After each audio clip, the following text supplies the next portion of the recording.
Hey, I'm Sarah, and this is What the Fluff. This podcast is about real, unfiltered conversations, the kind you have with your ride or die friends, the ones who are your shoulder to cry on, your hype women or men, and your truth tellers who don't sugarcoat the bullshit. Some conversations are deep, some are chaotic, some are healing, and some are just really, really funny. But all of them are real, and all of them are authentic. Here, we talk about dating in today's world, healing from lessons and lived experiences, learning to choose yourself, and building a life you're actually proud of. If you're in a season of growth, figuring things out, or just trying to make sense of it all, you're in the right place. Because life is messy, growth is uncomfortable, and love is complicated. So come sit with me and let's figure this out together. This is What the Fluff, and I'm your host, Sarah. Can you hear me loud and clear? I can. Aye, aye, Captain. Okay. I can't Oh, hear you. oh, who does it a There's a pineapple under the pineapple sea? under the sea. SpongeBob Me, SquarePants, absorbent in yellow and porosity. SpongeBob SquarePants. If not a nonsense, it's something you wish.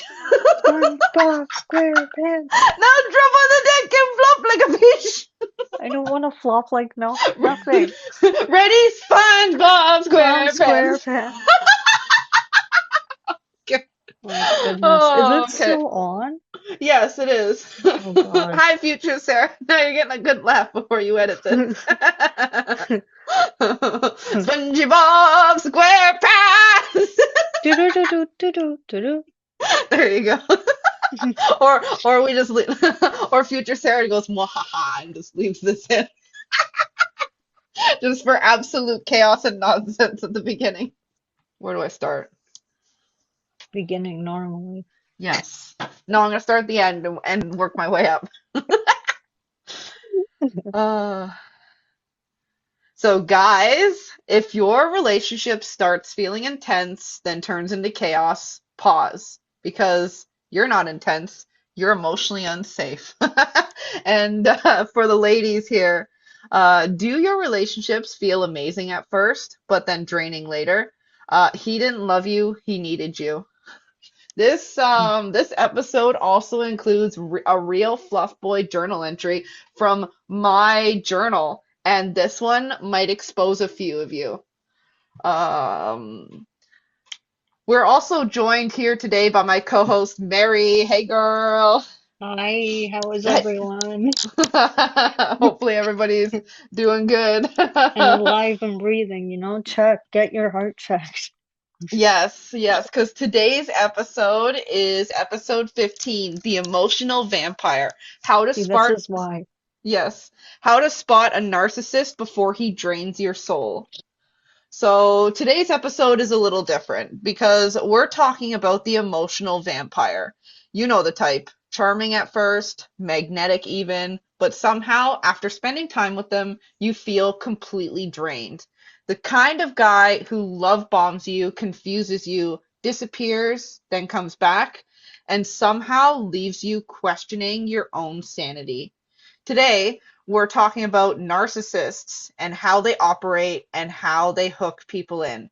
And most importantly, how to spot them before they drain your soul. Because he didn't steal your heart, he was draining your energy. And like you didn't lose yourself, he was slowly taking pieces. If you feel exhausted after loving someone, then girl, that's your sign. Some people don't love you, they consume you. So we're gonna get into segment one here. Welcome to the Vampire Castle. So, guys, let's start with a metaphor. Narcissists are like emotional vampires. They feed on attention, admiration, and emotional energy. And at the beginning, they don't feel dangerous. They feel exciting, they feel charming, confident, intense. And if you're someone who's empathetic, giving, and emotionally aware, you're especially vulnerable because what they need most is someone who is willing to give. And these relationships can feel addictive because they start with such a high level of intensity that your brain starts chasing the feeling, even when things start to feel off. He didn't he didn't walk into your life, he attached to it. And some people don't enter your life to love you, they enter it to use you. What's the why do emotionally draining people feel so attractive at first? Ooh. Well, it's like, well, with mine is, oh, with mine, he was super exciting. Like, he was super exciting. Um, hmm. Like, super exciting, and it borderlined on like chaos. And So it it's was, sped up, right? yeah, it sped up. And then, like, the chaos was exciting until it costed me my peace. Because, like, the intensity was like a dopamine hit. Um, they come on or he came on strong, and my brain like was like, oh my God, he must be the one. This I feel so special, like. Mm. That scared me, but yes, Exactly, yeah, like if you can relate with us, like, drop it in the comments. Let's see what let's hear what your experiences was like. But, like, yeah, it was just intensity. Like, it was felt like a dopamine hit. It felt like butterflies. It also, felt like they're the one, right? exactly, like, they gave you the validation. He made me feel chosen fast, and it was addictive. And the emotional contrast. It was like he gave me the highest highs, but also the lowest lows. Like, it didn't feel good because it was right. It felt good because it was intense. So I'm going to So, ask you the same question. oh, So why do you feel that emotionally draining people feel addictive at first? their fun personality, so to speak. Like they Ah, start off really great, right? They mm-hmm, tell you what you would want to hear out of the person. uh-huh. It's like I'm not like people you have been before. That's something that now, even with the healthy ones, I'm more careful with. I'm like, oh no. Oh no. Like I think about you and I'm like, no, no, there's a reason why they're saying that. Exactly, yeah. I've seen these tendencies before. I'm like, I could see why you felt the way you felt. And I'm Exactly, yeah. Yeah. The like, I adrenaline have rush is seen fun. this. I have seen this, but also in the most chaos version. So when I see it in healthy people, I'm like, oh no, there is some chaos in you. Exactly. Yeah. Well, yeah. Yeah. It may not be like visible to me yet because I barely know you, but it's also like I have to still watch myself. hmm What, uh, why are empathetic people more vulnerable to this? Because they're very giving. They're very caring. Like, and they're empathetic people are typically like very emotionally deep. Like, because people are emotionally deep and have empathy, but empathy without boundaries is self-destruction. Like, because if they don't have the boundaries that they require to keep their peace, they see potential instead of patterns. They can over explain bad behavior.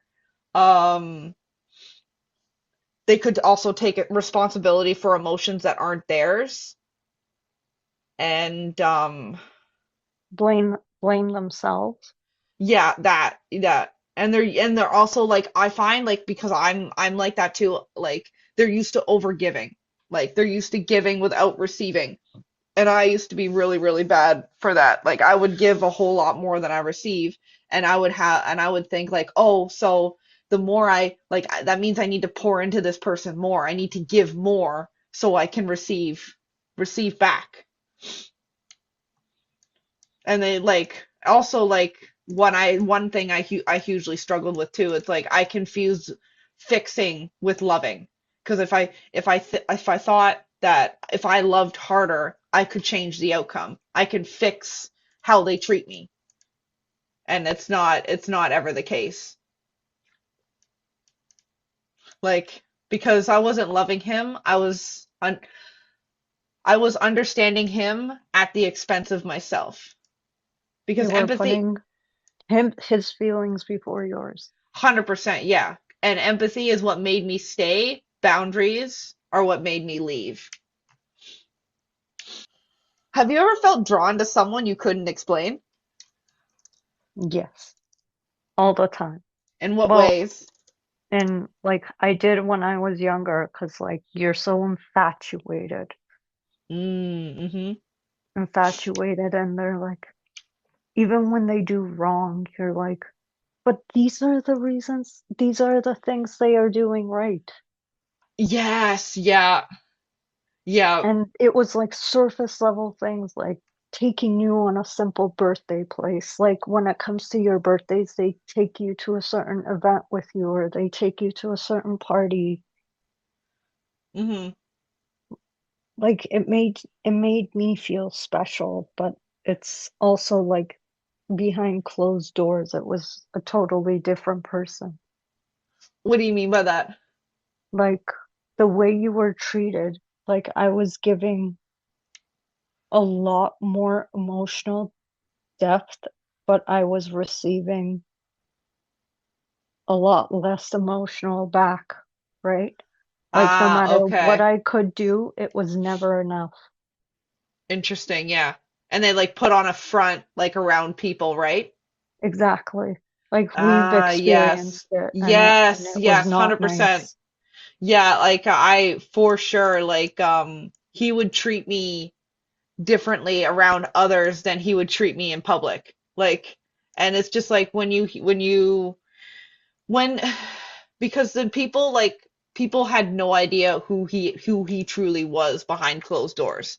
And it's like they're also the same people who would go, "Wow, he would never do something like that," or like he would never say something like that. It's like, no, like, buddy, you don't live with him. You have no idea who he is or what he's capable of.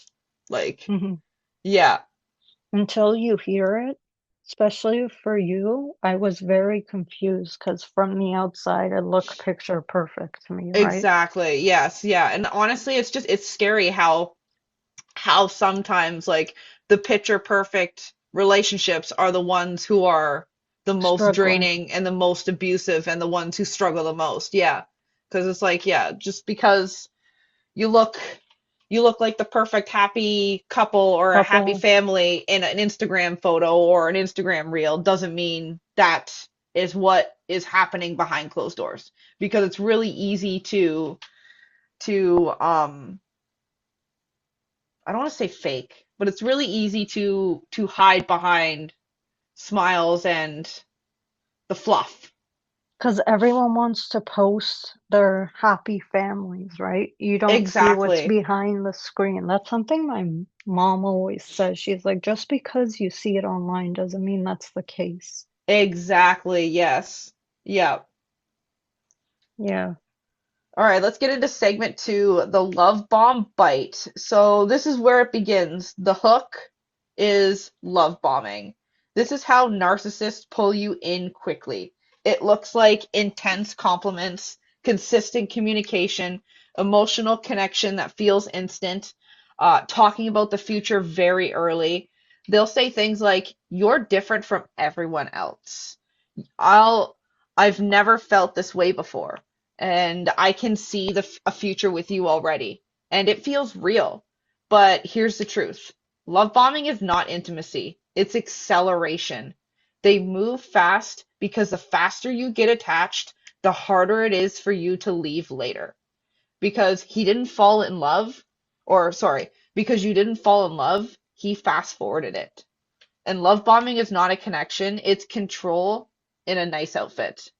Because he doesn't know you, he's projecting onto you. And um if it's moving that fast, you're skipping the truth. Because he's not that deep, he's just intense. When does attention start feeling like pressure? I guess the expectation behind the intention. Because I remember at the beginning of our relationship, it was like me giving him all the love, attention, everything I poured into him. And then when I expected things from him, that's when he would pull back. Like it stopped feeling good when it felt like I owed something back to him. Like I can't just exist. I had to like respond, match energy and perform. And it just sucked because like there was times where I felt like I couldn't take a step back without becoming the problem. And and there's always like emotional urgency with it too. Like emotional urgency, like it's actually not just in moments, but throughout a relationship when everything feels like it needs immediate response or reassurance. And he also made me feel guilty for not replying fast enough, or not giving him what he needed fast enough, and feel like I'm the one doing something wrong. But then when that role reversed and I needed something from him and I asked him to do something, oh, it was too much. Or it's like, oh, you're asking too much from me in this moment. Or it's like, oh, we'll do it later. And it's just like excuses. It was excuses so he could never have to show up for me, but I constantly had to pour into him and show up for him like at the drop of a hat. So I feel like with pacing yourself, you always like they don't allow you to take time to process things. They want an answer right away. So I agree with you. Like they just want the answer here, there, and now. You're not allowed to take the time to actually think about your answer. You have to give an answer there. 100%. Yeah. It's not just an answer, it's like or an action. It could be either words or an action. It's like you need to do this for me right now. We need to do this right now. On my terms, not on your terms. Exactly. Yeah. And if it's not on my terms, you're the problem. Like we're supposed to love each other. We're supposed to show up for each other. Then they do the guilting. They guilt you. It's like I thought we were a team, but you're not But acting that's like not a how team. team, yeah. It's Exactly. one-sided. It's a one-sided team. Yes, it's We're a a chubby team, but dictator. it's an I. Yes, exactly. There's an I in team, and I'm the chubby dictator. So I got a question for you. So what's the difference between genuine interest and love bombing in your experience? I think when someone shows interest, it's not like they're trying to rush the process. This is what I'm Yes. learning. They're not trying to rush the process. It's like, okay, I asked the right questions, you answered, but it's also like, is it actually showing interest when they're asking you more questions? Because it can't just be those particular questions and then that's it, right? You could Mm. be great on paper, but like, is the interest there? There we go. Is the Yeah, the interest interest, there? but it's also has to do with like the type of questions they ask too. Because I Hmm. find like even with the when I dated and I was in relationships with narcissists, like it's the type of questions they ask. They don't ask deep questions because they don't actually give a shit. It's very like surface level questions. But then the What's questions, your favorite color? yes, yeah, it's like they don't really I give a hate shit that one. about you. I know. Well, I like it because then I like Not the finding out way people's they favorite use color. But it. this way, yeah, the way they use it, it's just like because they don't. The thing is, they don't give a shit. Really? Like I like but also that between a narcissist and a person who actually cares, like the person will, yes, ask you for your favorite color because then they know like what your favorite color is, so they can buy you gifts in your favorite color or like flowers in your favorite color. They can, you know what I mean? Because then the, Hmm. oh, like I saw this in this color and it made me think of you. I wanted to get it and buy it for you. Yeah. And yeah, so it's like that's the difference. And then what was the other? I lost that train The of thought. interest in love bombing. The love bombing, but it was like it's yeah, the type of questions they ask, it's very surface level when a person because they don't really give a shit about you, they just care about what they can take from you. So they want you to ask the deep questions and to get to know them, but they don't want to get to know you. The what is it? In one of my experiences, I think I explained to you where they asked everything about me on what is it? Through like text, but when it came to in person and we were getting along, it's more like your resume didn't match up to in person. Like that's what it Oh, that's felt a like, huge red flag. Yeah, that's a right? huge And I indicator. was very thankful that the person just walked out of the door willingly because I'm like, wait a second. So I match what is it? We have the same values, right? But when Yeah, it came to in person, it was totally different. It's more like, oh, I'm still not up to your standards, but you still yeah, came anyway. yeah, yeah, That's just exactly. my experience. Yeah. My, yeah, With me, like with genuine interest, like genuine interest felt calm, steady, and consistent, and also grows over time. And also like the men would respect my boundaries and my pacing. Like I felt safe being myself, and the effort is consistent but not overwhelming. Like it builds over time. But with love bombing, it always felt fast, intense, and overwhelming, like holy, like it was like a holy shit. yeah, And it happened very, very early, like some most of the time, even before the first date.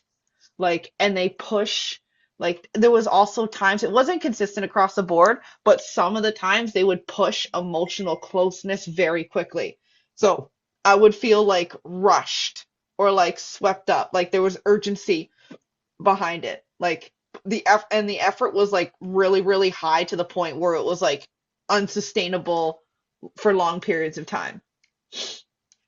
it's just it started off like that in one of my like nothing obviously started, but they were so eager to ask every question on text and then would be giving you like scenarios like this is something we could do together. So like I haven't even met you yet and you're Interesting. talking about that Like, well, it depends on, because I do that. So with to get to know someone, I want to get to know them to make over sure text though. yes, yes. I want to get, because the first couple of time or first couple of questions I typically do over text because I am not out here wasting my time anymore. So like, as if long-term goals align through text and then we do the phone call and it's still like, and then I proceed to either ask the same like a couple of the same questions or new questions and it still aligns, then you get the first date. But like the inconsistency between asking the commit like the long-term commitment questions and then in person it's just like night and day. Like the vibe was inconsistent from like the questions pre-date versus on date. That's a huge red flag because typically like it should continue. There should be a a system, like a method to the madness, because it's like because you want to get to know the person and you want to get to know their long-term goals, like where they're heading in life and like what their next like 5 to 10 years is going to look like and see if it matches yours. But if there's inconsistency in that, it's like yeah, like buddy's probably around for a good time, not for a long time. But I also feel like just to like challenge your opinion, not to that Yeah, extreme, but like when it comes to the actual like, and you still align, it's just more like, I don't know. I don't know how to explain that feeling, but you still feel like this doesn't feel as genuine. Like over text, it felt so y- that's so straight to the weird. point. Yeah, that's what I'm trying to explain. That's Yes. so weird because I've never actually experienced anything like that. Yeah, so I Um, know it's strange. I was trying to explain it to you, but now it came up. Now that like I've been thinking about it, I'm like, oh my God, there was more to this that I'm seeing now.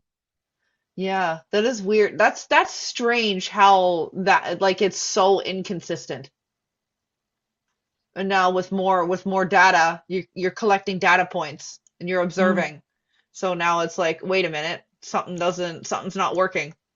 which is great. I think in a way it's a bit of a positive thing that the person just went out the door themselves. I didn't have to say anything. It was more like, oh, okay, now I see. Yay, the trash took It's itself fine. out without you lifting a finger. Hey, Yeah, girl! like it's good. I'm like, for once it's actually doing good for me. I'm just Literally. observing and I'm not Yay! just accepting things. I'm just like, oh, okay. Well, good good knowing you for like what, two Yes. days? Thank you. Thank you. Bye now. Enjoy. Yes, enjoy your life. Exactly. We're gonna get into segment three now, the energy drain. So at some point, the shift happens, and it's subtle at first. Conversations start feel confusing. Disagreements don't make sense, and you start walking on eggshells. But somehow everything becomes your fault. This is where the gaslighting starts to creep in. You begin questioning your reactions, your feelings, and your reality. Instead of leaving, you try harder. You fix things, you try to get back how it felt at the beginning, but that version of him was never real to begin with. Uh, in my case, like, I didn't change, I adapted to survive him. And I stopped being myself just to keep the peace in my relationship because every conversation just felt like a trap. I wasn't overreacting, I was being manipulated. And It was he didn't easier for you to give in to. exactly, yeah, because he didn't argue to understand, he argued to win. And confusion isn't miscommunication, it was a tactic. Emotional confusion actually felt like real time. For me, I think from what you remember during that scenario, when it came to my friends, Uh-huh. it was more like your friends don't have the best interest for you. True. What do you Like, mean? you remember What do you mean? where it was like, where he said, "Oh, I believe your friends don't have the same interest for you as I do." And like because I was being so belittled all the time, Mm-hmm. and I was just trying to keep the peace in different ways, right? For Uh-huh. you, it was a decade of that. For me, it was 9 months Yeah. with variations of hurdles that I got in 9 months versus you a decade, right? Yeah, Over a decade. over a decade. And still can't talk about it with certain people because they're like PTSD, just stop. This trauma has been, you've traumatized people. I think a little bit with you too. You're like, I don't want to Yes. hear it." Oh my God. Well, I'm getting a lot better with him. Yeah, it's just he was a piece of work. He was an absolute piece of work. So was mine. Yes. Oh, It was it was draining because I'm like, first you're giving me that I'm there was one day where I'm like, I'm great. The next day it's like I'm not great anymore. yeah. So I have a question for you then. So what was the moment you realized something wasn't normal?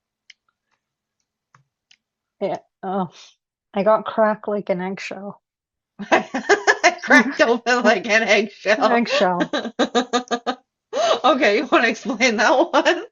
So when it came to like certain family members, like your siblings, they've had enough and they're going to do something damaging. And at the same time, I'm like, I couldn't do it anymore either.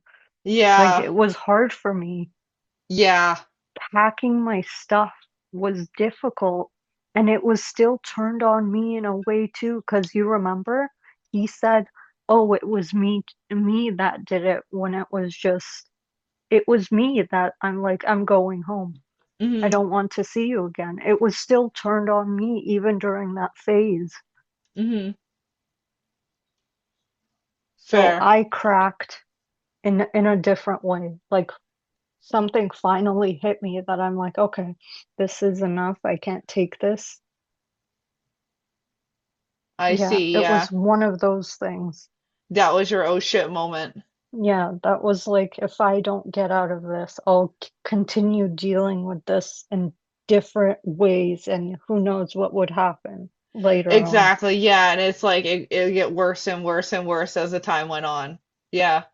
Yeah, because you dealt with that over 9 months. Yeah, because then you would be in my situation, honestly, because that was that's also like how my situation ended up too, because it was like it was over a decade where it was like I was questioning myself instead of thinking like that was weird, like or like I was like he he convinced me that it was me. So like for the majority of it, it was like maybe it is me. Maybe I'm the problem. Maybe I need to learn how to be different, how to act different, how to communicate differently. And it's like and then I slowly started losing myself over time until I completely lost myself. And the and I always felt like I was the feeling was like how do I describe this? It You're was like always in the wrong. I was always in the wrong and like I was always on edge. Like always on edge, walking on Eggshells, eggshells. So I adjusted my behavior, I adjusted the way I acted, the way I carried myself, and like emotions. exactly, and I completely lost my clarity because like I couldn't tell what was real anymore because everything felt confusing. My life was just confusing. And Everything. shambles. Yes, it was in shambles. And then my oh shit moment, I think I mentioned this before in the podcast where it's like my oh shit moment was like the year it was the January around my birthday when all shit started like raising hell in his life and my life because there was a lot of problems in the friend groups and the family groups where it was just it became a lot and I had to distance myself. And then there was a huge I was it wasn't a huge blow up. It was like a micro blow up between him and I in March where I was like and then I like looked at my life and looked at myself and looked at where I was and then I was looked at where I was going and I was like, Sarah, would you be happy with this life that you're living now for the next 10 years? Because you know who he is. You know who he is. You know who he surrounds himself with. Like, you've been with him for 10 years. Like, he's he is who he is. He's never going to change. So, will you be happy with the life that you're living in 10 years? And instantly I went absolutely fucking not. Like, and that was my clarity and my closure. Where it's like if I'm not going to be happy in the next 10 years in the situation I'm in, why am I doing it? Why am I still fighting? Why do I still have to lose myself to keep the peace? When instead of choosing him, I ended up choosing myself, and that's when my life got a whole lot better. Yeah, because the weight has lifted. Exactly, yeah. Like, and honestly, it didn't even feel wrong to leave, but like it felt like it was the best decision I've ever made in my life. But and and staying and continuously losing myself was not what I An wanted to live option anymore. anymore. It was yeah, it wasn't an option. It wasn't an option anymore. And yeah, it did take a long time, but like for me to get there, but at the same time like you can, nobody can look back on me and said, "Sarah, you didn't try." Like, bro, I tried for 10 years. Like I tried for 10 plus years. Like How many that times would you have tried after? exactly. Yeah, like how like if nothing's changing now, what the Yeah, how the fuck can you expect it to change? yeah. The Especially since they don't want to change either. Like, I exactly, remember yeah. getting like, I'm never going to change. Exactly, yeah. And like a girl, like the I don't red know flags how to weren't even change too. Oh, yes. this is my favorite that I got that I think What? I told you about. What? I don't know how to change. Oh my God. I No, have he learned didn't get that. enough. Yeah, he didn't get that. Like but I got like I'm perfect. I don't need to change. That's what I Really? got. Oh, wow. Yes. Yeah, I know. I'm perfect. I don't need to change. You are the problem. Like the red flags weren't hidden. I just minimized them. I just ignored it. You I just minimized it. ignored it. You My you just ignored avoidance it. was I like great. minimized. Yes. I wasn't confused. I was avoiding the truth. Avoiding it just because it's easier doesn't mean you should do it. I've learned that. Literally, yeah, like I kept waiting for clarity, but confusion was the answer. And it's in that moment where I questioned my reality is the moment I figured something I figured out something was off and I needed to change. Like I needed to change. And like time to try a different route. Literally, yes. Nothing was making sense and that was the sign. Oh, oh my God. Yeah, because it's crazy. Because the moment I stopped trusting myself, that's the moment I should have left. But c'est la vie.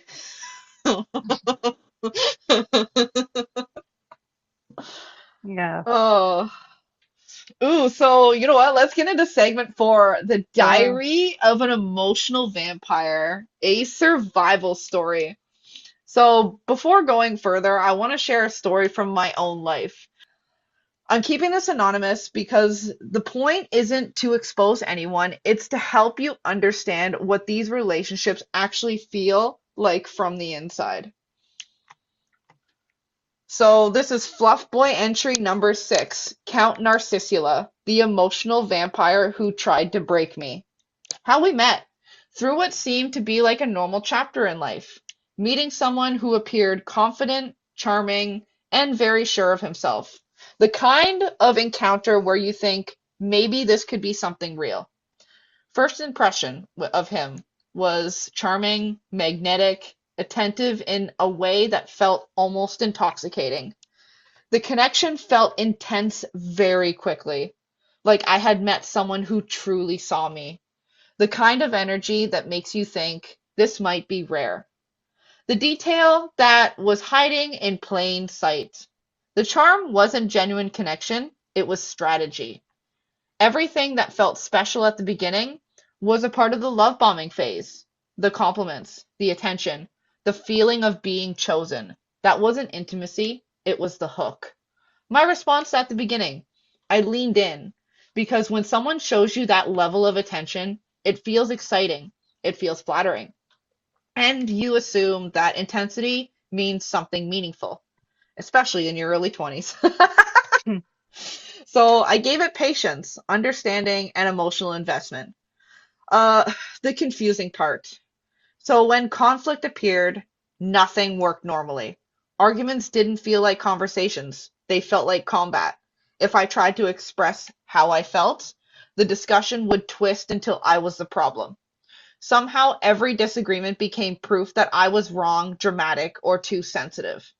During arguments, he would call me derogatory names, attack my character, and emotionally abuse me in ways that slowly eroded my confidence.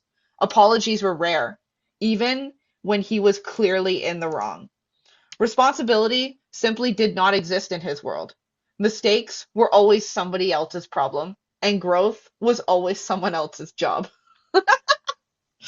He weaponized his incompetence, turning basic responsibilities into battles so exhausting that eventually it felt easier just to do everything myself.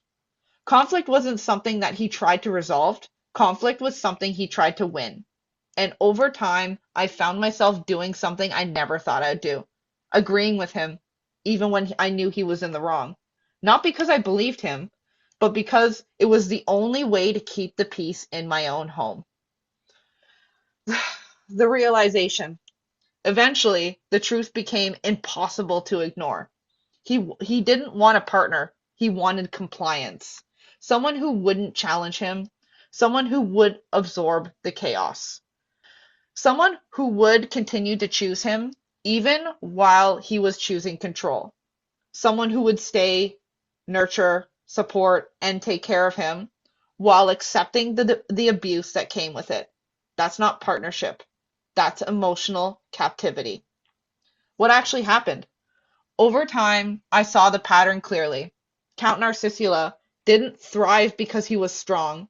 He thrived because I kept trying, trying to reason, trying to explain, trying to fix a dynamic that was never mine to fix. And also trying to carry everything, trying to carry all the responsibilities of maintaining a career, keeping the household afloat, and yeah, caring for our little family. And the moment I stopped feeding the cycle, the illusion collapsed. How it made me feel? The honest edition. Exhausted, confused, small, but eventually clear. Because nothing clarifies the truth faster than stepping away from chaos. How it shaped me. The experience changed me in ways I didn't expect. It forced me to confront my boundaries. It taught me how easily empathy can be exploited when it's not protected. And most importantly, it taught me this truth. I cannot build a peaceful life with someone who is committed to chaos. I cannot heal someone who refuses accountability. And I cannot love someone who only understands control. What I can do is choose myself. And that choice is where the healing begins. My healing affirmation is I release anyone who demands my loyalty while disrespecting my worth. I deserve peace, respect, and emotional safety. The right partner will build a life for me, not drain me while I hold everything together. Final rating 1 star. 1 star for the lesson, 0 stars for accountability, integrity, or emotional safety. Closure statement. Thank you, Count Narcissula, for teaching me that love without respect is not love at all, and the most empower and that the most powerful decision a person can make is choosing themselves over a life built on chaos. How did he get you hooked? Ooh, it was like I said, it was super intense at first. It was super intense, like very love bomby. Like he always wanted to spend time with me. Like he complimented me. He made me feel chosen, and he made me feel seen. Oh, cause yeah, like he made me feel seen, and it was very fast emotional intimacy. Like it felt like we skipped a few steps. Like I thought I was falling in love with this person like 2 to 3 months in. And because I was so young, like I didn't know any better. Like I was like, "Oh my God, he must be the one. He's the lucky man I'm going to marry." Mm, yeah. Like the consistency at the beginning was very, very heavy. Like he was just always around. And there was definitely a lot of future talk early, and like the validation hit because he made me feel chosen quickly. So it wasn't like slow, let me get to know you. It was more like, Let's fast track a relationship. oh, yeah. Yeah. And then like Did you see the red flags then? Was there any red no, flags popping up that there you, the thing was because I was so young and inexperienced and had my own like I had my own shit was going like my own shit was going on at the time with how do I even explain this? Like I had a lot of things at home that were going on, and I was in a very, very dark place. So meeting someone who actually chose me for who I am was like it was like a blessing and a curse, right? it was a yes, it was a blessing and a curse. Like I wanted to give my person or this person everything, like everything that I could give, because like when you're starved for validation and recognition and like being loved, any kind of like feeling feeling appreciated or feeling seen, you're like you overgive. And Hmm. it's like then you realized, or like then it wasn't until like years and years and years later I realized that like he was actually only giving me breadcrumbs, and I was just starved for um More of it. validation. Yeah. Yeah, because I couldn't at the time because like I was going through a lot of things, like I was going through a very, very dark time, and I wasn't giving myself the validation and the love and support that I needed from myself. So I looked for it through other people, especially through my relationships like with men. Hmm. Yeah. And that's why, and then it wasn't until I did like in my 30s where I did therapy like after the breakup is that's when it would like hit me where it's like, oh, this is why I attract these kind of men because of like the lack of self-love and the lack of boundaries that I had for myself in my early 20s. That makes sense. Yeah.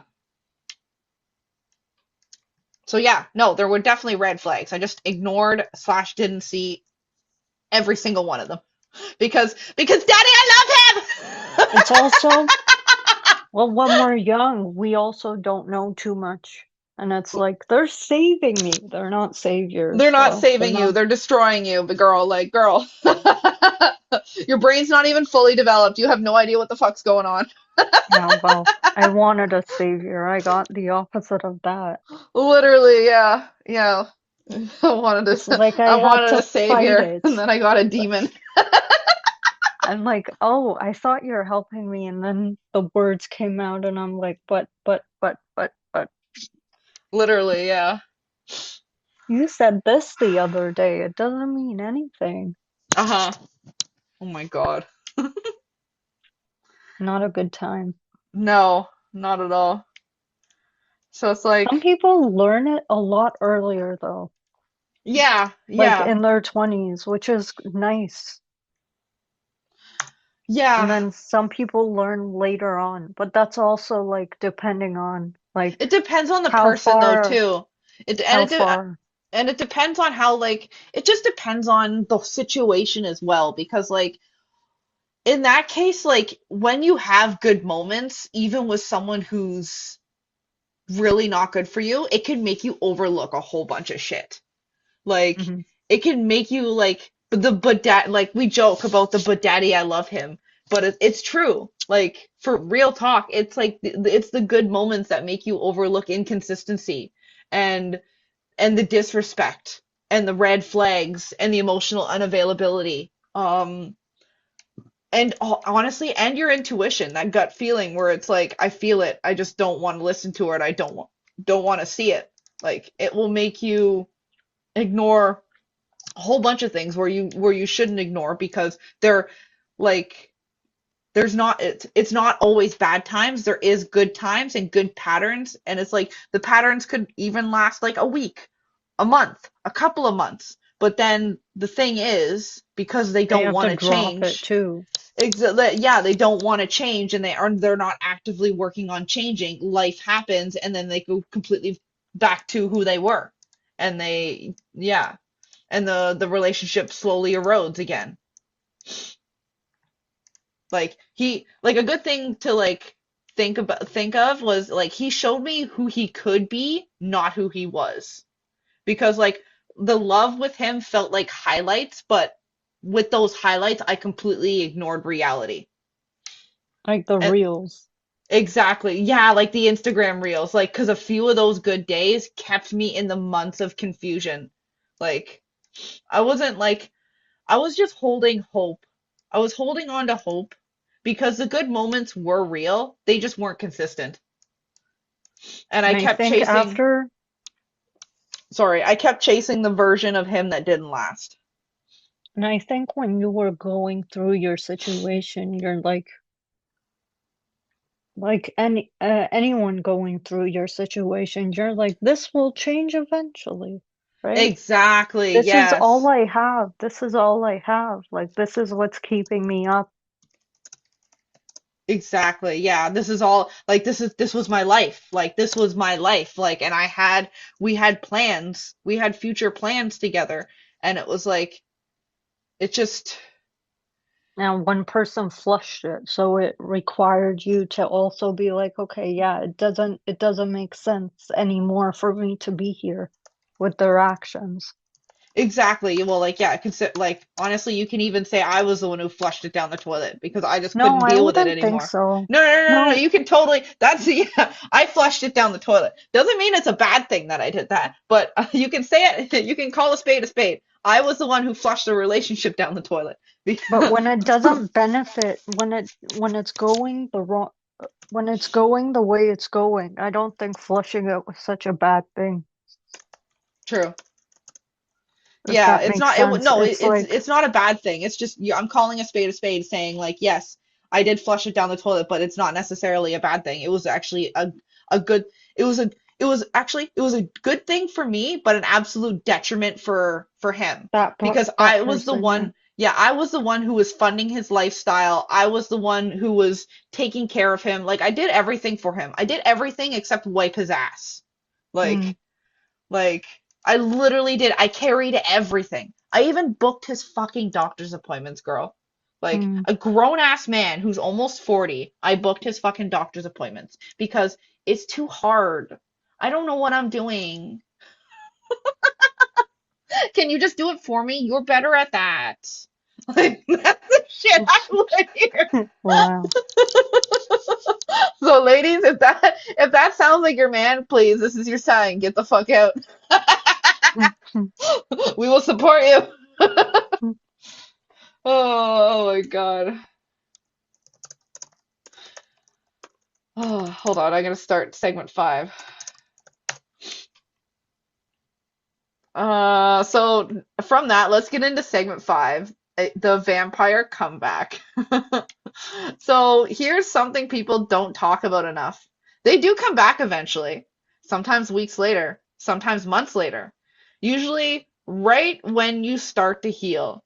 You'll get a message like, I've been thinking about you. Babe, I miss what we had. Happy Or the birthday. or happy birth or the famous I've changed. Yeah. I don't think I can relate to that one. Oh my God. I got the Yeah. happy birthday. Yeah. I haven't gotten the I've changed very often, but No, no. sometimes when you hear it, it's like, no, babe, no, babe, you have not.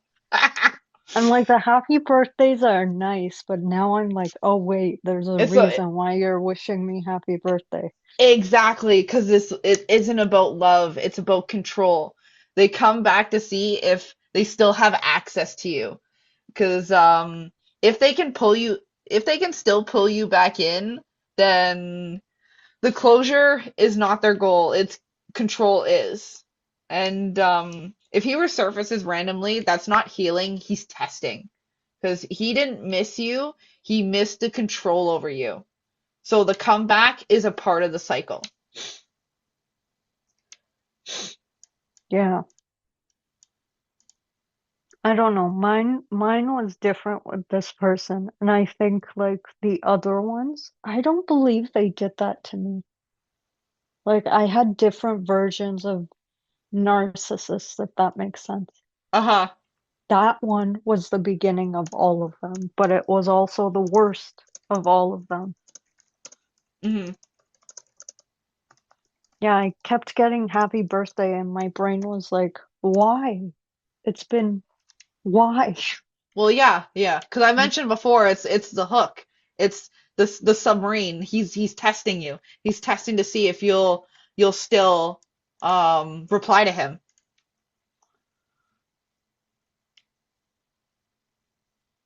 Yeah, that was weird. So I just stopped doing it immediately. I'm like, okay, got it. Yeah. So why is it I like for you? Because why did you respond a lot of the times? Would I you reply I back? wasn't really thinking. I was like, I thought this person was being nice. Eventually, I started questioning it. That's why I came to you. I'm like, okay, this doesn't make sense. Uh-huh. Keeps happening during my birthday, and Yeah. I feel obligated to do it during his birthday, Yeah. Makes sense. which didn't make sense to me, right? It took a while to click. I'm like, but why? Why? Yeah. So in that case, because you respond, why was it so tempting to respond? Because Yes. it's the why factor. Why? And it's also I thought it was out of kindness. It's not like checking up on me. Because I like to give people like the benefit that they I don't see, come from a yeah. harmful place. Yeah, you give, yeah, and unfortunately, I, yeah, we both do. We're both famous for giving people who don't deserve it the benefit of the doubt. because I'm like, maybe like this conversation is meant to go and be friendly. And then I'm like, okay, but why are they curious about if I'm seeing anyone? Uh-huh, I see, yeah.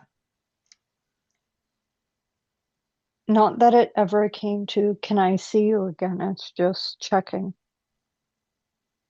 Yeah. Or what are you doing now with your career? I don't know. That's also a why factor. Why does it matter? Yeah, exactly. Like, why, wait, is he the one asking you about this? Yes, yes. Why does he ask you about your job? That that is a why question for me too. Yeah, because it's like I understand why, but like why is he asking you about yeah, why is he asking you about your job? Or I don't know, maybe it's just like some Conversation? conversation, like maybe it's yeah. I don't know. That was super strange to me. Like, would it Yeah. have made a difference for you?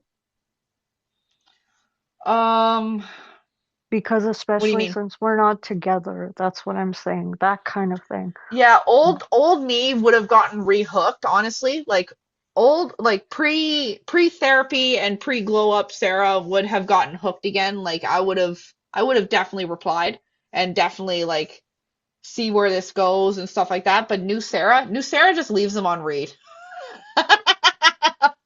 Well, Like I've learned that after the fifth time of him doing that, I'm like, okay, this is this is clearly the same rodeo. yeah, exactly. Yeah. I think he only like I don't even think that person understands what they're doing. They're just doing it because they're bored and they want to know something about you. So they Hmm. could say it to the next person. Exactly. They're trying to like they're fishing. They're fishing. They're fishing and I'm going to stop grabbing it. There's no point. Hmm. Okay, so segment 6, narcissist repellent kit. So how do you protect yourself? Let's build you a survival kit. So boundaries is the garlic, self-awareness is the sunlight, and no contact is the wooden stake. Boundaries stop the cycle. Self-awareness helps you recognize patterns, and no contact, that's what breaks the attachment completely. Because the truth is, you can't heal in the same place that drained you. Boundaries are where manipulation goes to die. If I feel drained, I detach immediately because I don't explain myself anymore. I just remove myself. No contact is not punishment, it's protection. And the healing starts when the access ends because my peace is a non negotiable anymore. So, what does real boundaries look like? Ooh, with a narcissist? Telling them no. Like a child? Take a No, leaf out of my daughter's book. No. no. I think any child, as soon as they learn it, that's their favorite word. Yes, exactly. I'm trying to think of like a real life example. Because like a real boundary is like clear and direct and is followed by action. It also does not require an agreement from the other person because it protects your behavior, not controls theirs. Um, like, okay, I got an example. So like an example is like if this continues, I'm going to take a step back from this. Or a big one is like if I feel disrespected, I'm gonna remove myself. Hmm. Or if it's or about communication too. So if like communication is inconsistent or communication isn't is combative, I'm not gonna continue this. So, real boundaries, what it actually looks like.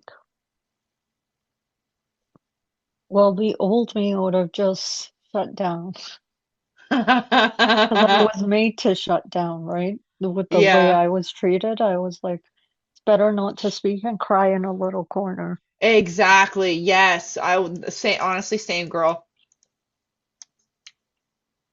But because I was now I'm letting myself learn. I'm pushed to communicate more, even Hmm. if even if, for example, not that you're a narcissist or anything, even if it feels like I'm, what is it?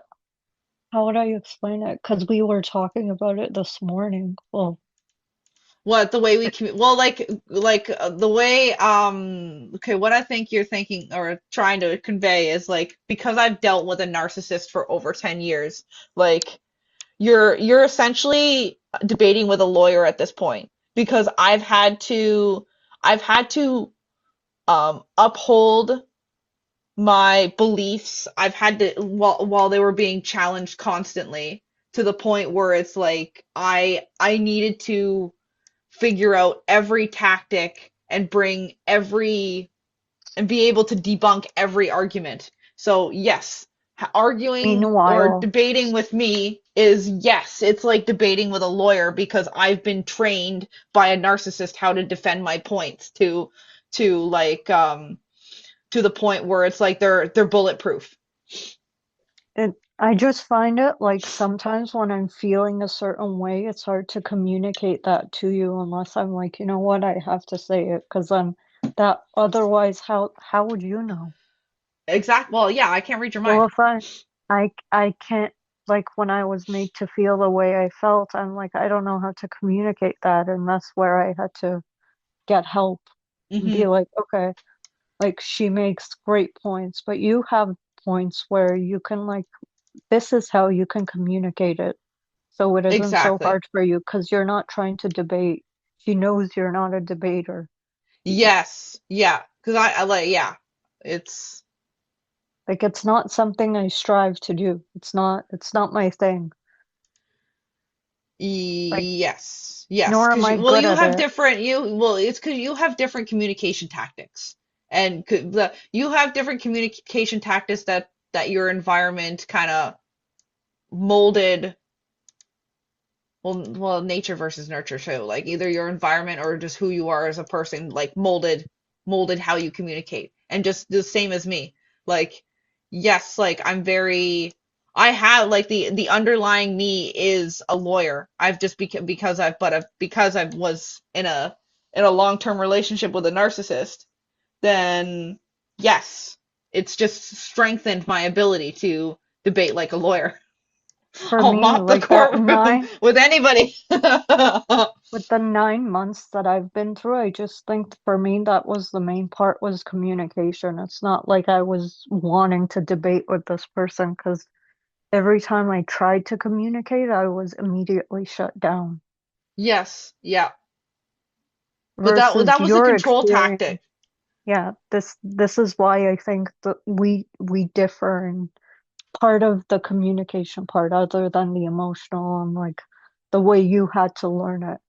Yes. Yeah, because like honestly, yeah, because I used to defend my point until I was blue in the face till there was like one day where it's like years and years and years of me just trying to defend my point where I just it didn't matter what I said, how I said it, I was always in the wrong and he would always twist my words and it was always be like twisting my words or like the tone or whatever and it would just oh I would always be the problem anyway. So instead of just debating anymore, I just shut down. I just like okay, fine.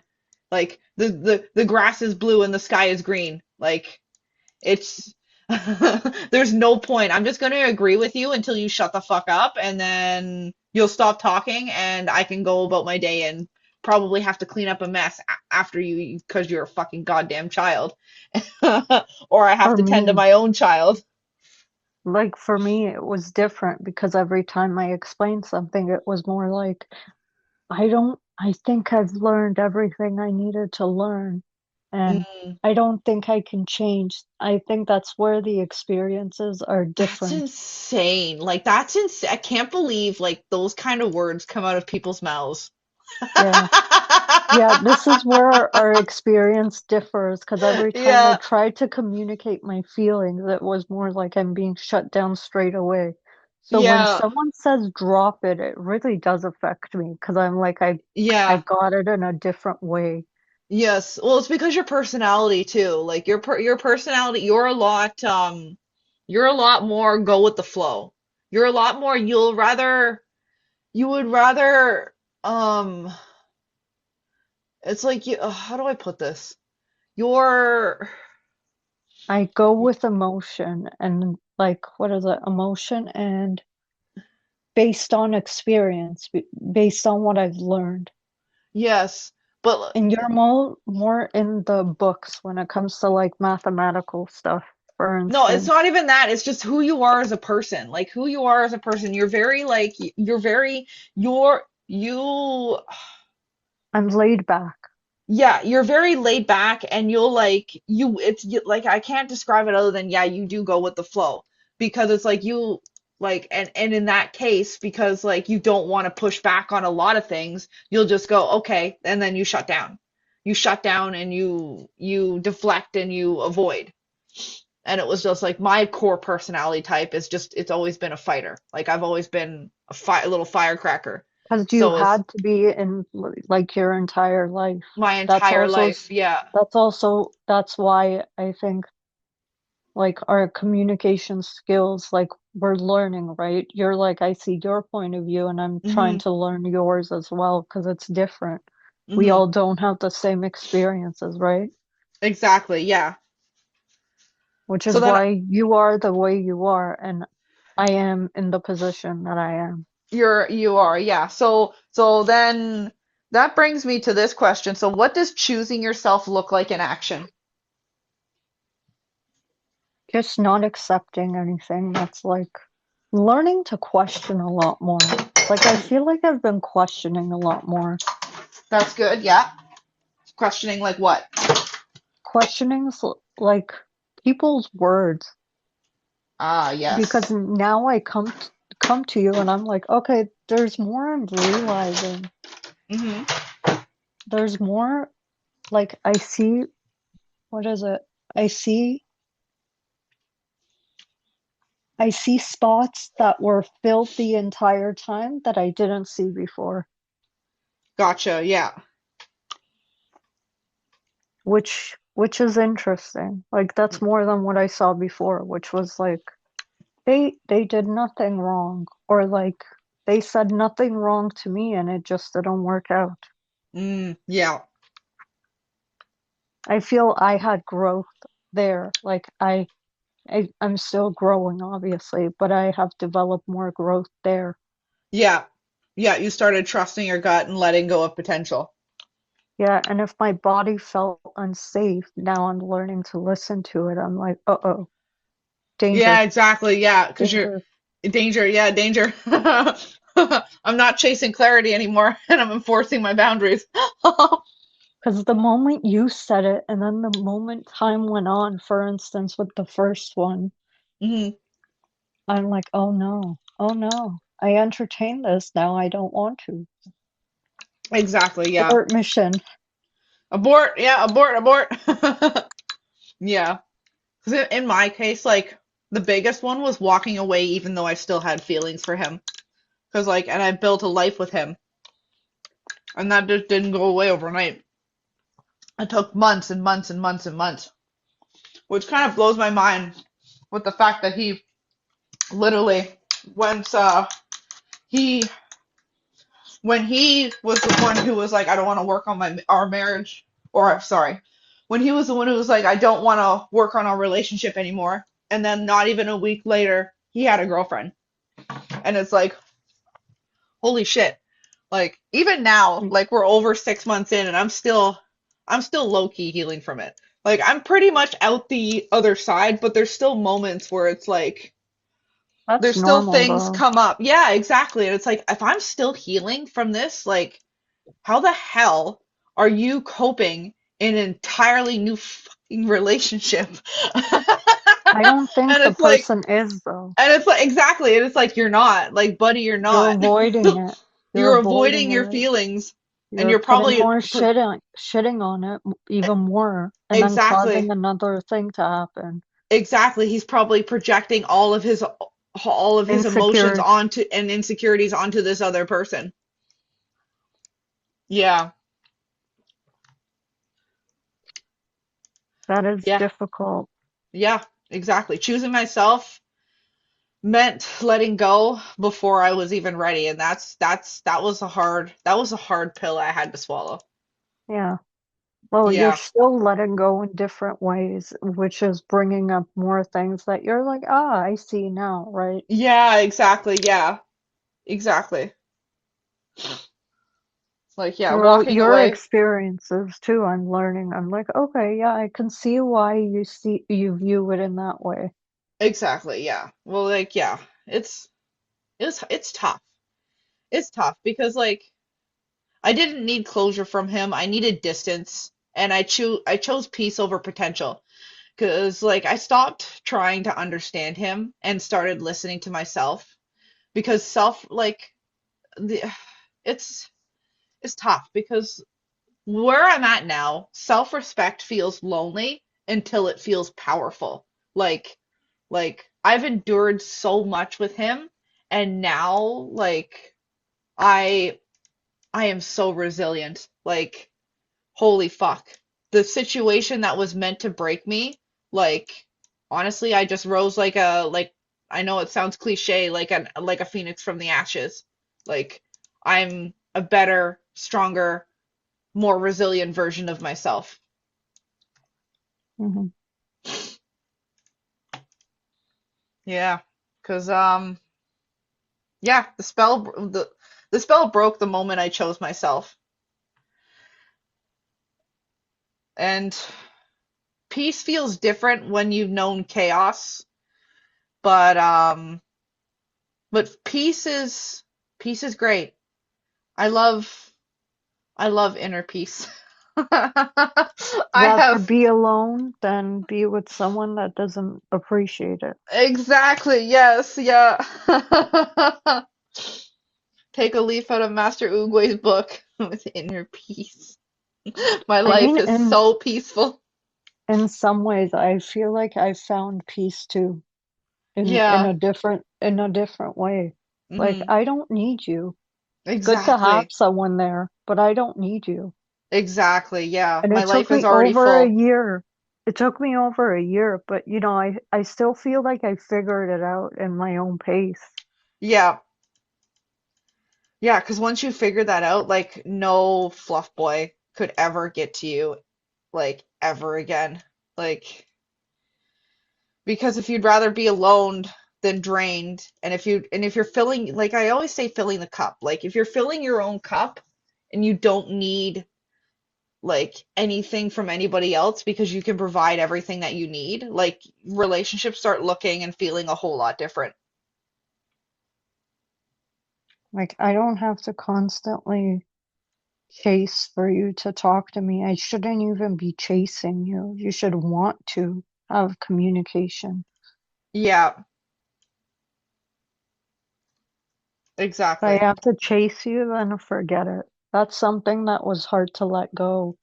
And like I want to specifically bring it to my spirituality, even like with the thing that you got me into, the cards and stuff. Like Hmm. even my cards are telling me like you're in that middle phase, you're phasing out.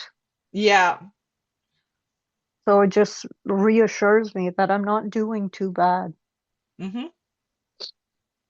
Yeah, it's nice. It's nice to Yeah. hear like some form of reassurance. Like other than you saying it, like now I truly feel it too, because I'm like, I don't feel stuck anymore. That's good. So then what are your non-negotiables moving forward then? If you really wanted to, you would. Ah, Like I the love that interest, one. Yep. and I'm not chasing you anymore. It's not Hmm. worth chasing. It's not Exactly. worth putting myself down just to make someone else happy. Uh-huh. The aligned effort. Like the Yes. effort has to be aligned. Yeah. Yeah. For me, Like, it's consistency. Like I'm big on consistency, clear communication, and emotional safety as well. Um, because it's like uh, because I'm so emotionally deep, I need a secure container for my depth. And people um and like I said with communication, like communication is like one of my biggest things. Like communication is what save or breaks or makes or breaks a relationship. And in order to have communication also comes with accountability too. You need to be able to take responsibility. like the way I did this morning. Exactly. Yes, girl. Because I'm like, Yes. this is so hard to say because I'm like, I don't want to come off as like I'm coming at you. Yes. Which you weren't. Again. it's, it's Was all I? good. No, it's fine.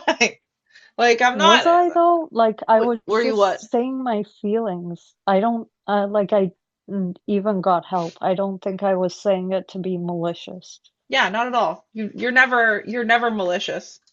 Like that's not the vibe I get off you, and that's why I don't take anything personally.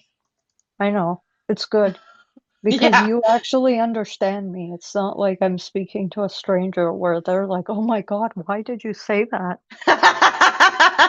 How dare you? It's I giving how just dare you? you're the only person that I can speak to that I'm like, okay, Hmm. I can just speak freely. And like, even if you don't understand, you'd be like, okay, this is I what ask I understood questions. from you. Exactly. What Yes. did you mean? You do the what is it called? The art of paraphrasing. Yes. And I'm still Yes. working on it. I'm not great at it. I'm getting there, which is nice. I feel like I'm making progress. Hmm. Definitely. Yes. It's It's hard in hard. friendships. Well, it's relationships are hard regardless. Yes, it's especially deep relationships. If you're just doing surface level relationships where you just like go out and party and have fun together, and it's like the fun having nice fun dates, like the not real life parts, as I said in the oh my God, what episode was it? Chemistry versus compatibility. You know what else is good? Yeah. Like how to communicate effectively. Yes. Yes. How to like 100%. go around arguments, how to argue correctly. Exactly. Debate. I don't Deb like I always say argue, but I don't like that word. It's no, abrasive. I Like know. debate. I I like was debate. debate. Okay. Yes. Debate's Yeah, like better. debate correctly. Uh-huh. 'Cause I was looking it up and I'm like, oh my God, that makes so much sense. Like we speak about all the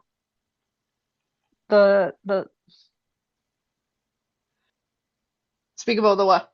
we speak about all the things that are not to say negative. It's more like what you need to watch out for. How about The this? lessons, the Yeah, experiences. Yeah. the like what are the good things that could come out of it? Like Yes. there we go. That came out Yes. good. So the truth about emotional vampires is they don't survive without someone feeding them energy. And the moment you stop giving them that energy, the spell breaks. So if you ever feel drained, confused, or like you're losing yourself in a relationship, you're not weak. You're not crazy. You may have just encountered a vampire. And the best way to defeat one is to walk out of the castle. Thanks for listening to What the Fluff, guys. Have a great day, everybody. Have a nice day. Bye bye. Bye.